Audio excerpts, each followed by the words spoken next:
Time 24 hours और मैं हूं आपके साथ ज्योति कनौजिया। आइए नजर डालते हैं फटाफट खबरों की ओर। संगठित अपराधों को रोकने के लिए अंतर्राज्यीय योजना बनाने को लेकर पुलिस मुख्यालय पर अधिकारियों की बैठक बुलाई गई। इस बैठक में 5 राज्यों के अतिरिक्त महानिदेशक स्तर के अधिकारी उपस्थित हुए। महानिदेशक पुलिस उमेश मिश्रा की अध्यक्षता में बैठक प्रारंभ की गई। नेशनल इन्वेस्टिगेशन एजेंसी की टीम ने पंजाब के नेशनल कबड्डी खिलाड़ी की हत्या के मामले में पीलीभीत के पूरनपुर में छापा मारा है। एनआईए की टीम मंगलवार की सुबह कोतवाली पुलिस के साथ गांव अभयपुर माधोपुर निवासी आजाद सिंह के घर पहुंची। टीम ने घर के संदूकों के ताले तोड़कर तलाशी ली। इस कार्रवाई से गांव में खलबली मच गई है। मध्य प्रदेश के बुरहानपुर जिले के नेपानगर विधानसभा की भाजपा विधायक सुमित्रा कास्डेकर इस वर्ष कक्षा 10वीं की परीक्षा देने वाली हैं। इसके लिए उन्होंने स्वाध्यायी विद्यार्थी के रूप में अपना फॉर्म भरा था, जिसका प्रवेश पत्र अब उन्हें जारी हो गया है। उत्तराखंड के छात्रों को आईएएस, पीसीएस समेत कई प्रतियोगी परीक्षाओं के लिए अब मुफ्त कोचिंग मिलेगी। उनके लिए हर जिले में पुस्तकालय भी बनाए जाएंगे। सीएम पुष्कर सिंह धामी ने इन परीक्षाओं की तैयारी के लिए मुख्यमंत्री उत्थान और ज्ञान कोष योजना शुरू करने की घोषणा की है। सिवान में छापेमारी करने गई पुलिस पर असामाजिक तत्वों ने हमला किया है। वह हमला असांव थाना क्षेत्र के छितनपुर गांव में हुआ है। इस घटना में एक एएसआई समेत 5 पुलिसकर्मी घायल हो गए हैं। उपराज्यपाल मनोज सिन्हा ने कहा कि जम्मू कश्मीर में थिएटर संस्कृत को फलने फूलने के लिए एक जीवन वातावरण विकसित किया जा रहा। राष्ट्रीय नाट्य विद्यालय के शिक्षा केंद्र एनएसडी में रंगमंच के माध्यम से बच्चों और नवोदित कलाकारों को परामर्श देने का हमारा प्रयास है। ऐसा एक केंद्र श्रीनगर में स्थापित किया गया है। भारतीय गीतकार जावेद अख्तर ने लाहौर में फैज फिल्म फेस्टिवल में पाकिस्तान को उसकी हरकतों पर आईना दिखाया है। जावेद अख्तर ने कहा कि मुंबई में जो 26/11 का हमला हुआ है, उसके हमलावर पाकिस्तान में घूम रहे हैं। तमिलनाडु में आरएसएस की रैली से डीएमके सरकार इतनी घबराई हुई है कि उसे रोकने के लिए हर प्रयास कर रही। बीते दिनों मद्रास हाई कोर्ट ने तमिलनाडु में आरएसएस की रैली को मंजूरी दे दी है, जिस पर तमिलनाडु सरकार ने मद्रास हाई कोर्ट के फैसले को चुनौती देते हुए सुप्रीम कोर्ट का रुख किया है। अमेरिका के एक वरिष्ठ सांसद का कहना है कि लोकतंत्र, तकनीकी विकास और मजबूत आर्थिक व्यवस्था के लिए भारत और अमेरिका के संबंध मजबूत होना जरूरी है। उन्होंने ये भी कहा है कि चीन से निपटने के लिए भी दोनों देशों के संबंध अहम होंगे।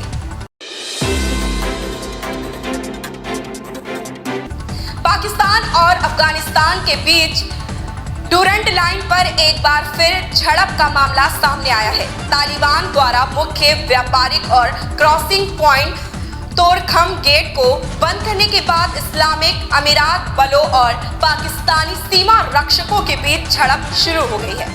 टोलो न्यूज ने यह जानकारी दी है। साथ ही सीमा के दोनों तरफ से लोगों ने ऊपरी इलाके में मारपीट शुरू कर दी है। केंद्रीय जल शक्ति मंत्री गजेंद्र सिंह शेखावत ने सीएम अशोक गहलोत के आरोपों पर जवाबी हमला बोला। शेखावत ने कहा कि सीएम मेरी राजनीतिक हत्या करने के प्रयास के तहत मेरा चरित्र हनन कर रहे। संजीवनी मामले में एसओजी ने 3 चार्जशीट पेश कर दी। मेरा या मेरे परिवार का कहीं नाम तक नहीं, फिर भी मुख्यमंत्री ने मुझे अभियुक्त कहा।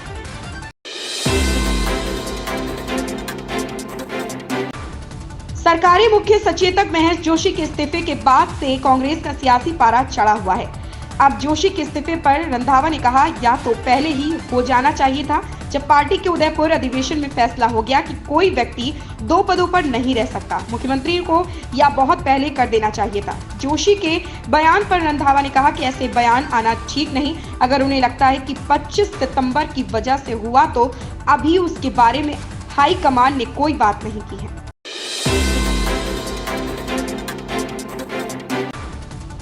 राजस्थान में दिन के साथ ही अब रात में भी गर्मी बढ़ने लगी। कई प्रमुख शहरों में 5 डिग्री सेल्सियस तक तापमान बढ़ गया। अजमेर, कोटा, जयपुर में रात का मिनिमम टेम्परेचर 20 डिग्री सेल्सियस के पास रिकॉर्ड किया गया।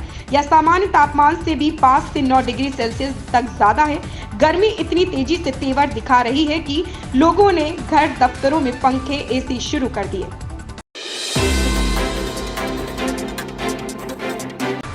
जावेद अख्तर ने पाकिस्तान में एक कार्यक्रम के दौरान कहा कि मुंबई हमले की साजिश रचने वाले खुलेआम घूम रहे।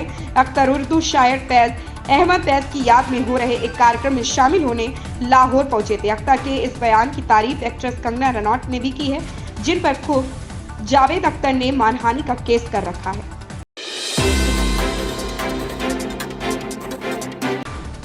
दिग्गज एक्ट्रेस श्रीदेवी की 24 फरवरी को 5वीं पुण्यतिथि है। इससे पहले उनकी बेटी जानवी कपूर ने सोशल मीडिया पर बेहद इमोशनल पोस्ट शेयर किया। दरअसल जानवी ने अपने इंस्टाग्राम हैंडल पर मां श्रीदेवी के साथ फोटो शेयर की है। इसके अलावा जानवी ने कैप्शन में लिखा है कि वो अपनी मां को आज भी बहुत याद करती है और उन्हें प्राउड फील करवाना चाहती है। हैदराबाद में स्थानीय निकाय चुनावों में एमएलसी सीट आवंटित करने के एआईएमआईएम के अनुरोध पर विचार करते हुए बीआरएस प्रमुख और तेलंगाना के मुख्यमंत्री केसीआर ने एआईएमआईएम का समर्थन करने का फैसला किया है। सीएम ने एआईएमआईएम को सीट आवंटित करने और हैदराबाद स्थानीय निकाय निर्वाचन क्षेत्र के द्विवार्षिक चुनावों में उनके उम्मीदवार को पूर्ण समर्थन देने का फैसला किया है। प्रसिद्ध फिल्म अभिनेता और भाजपा सांसद रवि किशन ने कहा कि मेघालय एक रॉक सिटी है। यहाँ के युवाओं में संगीत, नाटक, ड्रामा और कला को लेकर जबरदस्त उत्साह है। यहाँ के लोग संगीत प्रेमी है। यहाँ के युवाओं की इस हुनर को देखते हुए भाजपा ने यहाँ पर फिल्म सिटी खोलने का निश्चय किया है। उन्होंने कहा कि यहाँ के प्रतिभावान युवाओं को नौकरी की खोज में अब प्रदेश से बाहर नहीं जाना पड़ेगा। यहाँ के युवाओं को यहीं पर रोजगार के साधन उपलब्ध होंगे।